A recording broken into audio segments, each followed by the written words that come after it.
വെൺമണി തറയിലെത്ത് കോശി സാറാമ ട്രസ്റ്റിന്റെ നേതൃത്വത്തിൽ നിർമ്മിച്ചു നൽകിയ വീടിന്റെ താക്കോൽദാനം നടന്നു. സുപ്രീം കോടതിയിലെ സീനിയർ അഭിഭാഷകൻ ഗൗരവ് കുമാർ ബാനർജിയുടെ സഹായത്തോടെയാണ് വീട് നിർമ്മിച്ചത്. വെൺമണി തറയിലെത്ത് കോശി സാറാമ ട്രസ്റ്റിന്റെ നേതൃത്വത്തിൽ സുപ്രീം കോടതിയിലെ സീനിയർ അഭിഭാഷകൻ ഗൗരവ് കുമാർ ബാനർജിയുടെ സഹായത്തോടെയാണ് വെൺമണി ഗ്രാമപഞ്ചായത്തിലെ 14-ാം വാർഡിലെ ഒരു കുടുംബത്തിന് വീട് നിർമ്മിച്ചു നൽകിയത്. ഇതിന്റെ താക്കോൽദാനം മുൻ ചീഫ് സെക്രട്ടറി എം വിജയാനന്ദ് നിർവഹിച്ചു. ചടങ്ങിൽ ചെയർമാൻ ടി.കെ. മാത്യു അധ്യക്ഷത വഹിച്ചു. വെൺമണി ഗ്രാമപഞ്ചായത്ത് അംഗം Mariyamma Cherian, trust treasurer T K. Simon എന്നിവർ പ്രസംഗിച്ചു. കോശി സാറാമ ചാരിറ്റബിൾ ട്രസ്റ്റ് 2012 മുതൽ വെൺമണിയിലും സമീപ പ്രദേശങ്ങളിലുമായി നിരവധി ജീവകാരുണ്യ പ്രവർത്തനങ്ങളാണ് നടത്തിവരുന്നത്. ഇപ്പോൾ 7 പദ്ധതികൾ നിർമ്മാണഘട്ടത്തിലാണ്. ഇതിലാദ്യത്തെ സംരംഭത്തിന്റെ ഉദ്ഘാടനമാണ് നടന്നത്. ബാക്കി പദ്ധതികൾ 2025 ഏപ്രിലോടെ പൂർത്തീകരിക്കും. ഭവന നിർമ്മാണം, വിദ്യാഭ്യാസ സഹായം എന്നിവയാണ് പദ്ധതികൾ.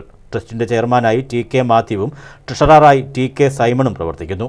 7 പദ്ധതികൾക്കായി 53 ലക്ഷം രൂപയാണ് ഗൗരവ് ബാനർജി നൽകുന്നത്.